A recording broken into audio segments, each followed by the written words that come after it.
nakita yan sa layong 685 kilometers silangan po ng Virac, Catanduanes, at sa kasalukuyan unlikely pa rin o mababa ang syansang mabuo ito bilang isang bagyo ulit. Ito po yung dating si bagyong Kaloy na ngayon ay LPA na lamang.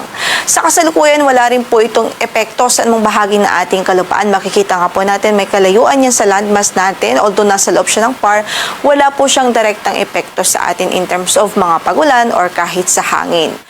Sa ngayon ay localized thunderstorms po ang pwedeng magdulot ng mga panandali ang pagbuhos ng ulan sa ilang bahagi ng bansa. But apart from that, wala pong weather system na pwede pong magdulot ng mga sustained o widespread na pag-ulan. So, maaliwalas ang papawirin sa malaking bahagi ng Luzon at Visayas, and then posible pa rin ang mga localized thunderstorms, especially po sa Mindanao. At sa kasalukuyan nga, bahagyang maulap hanggang sa maulap ang papawirin na inaasahan sa maghapon.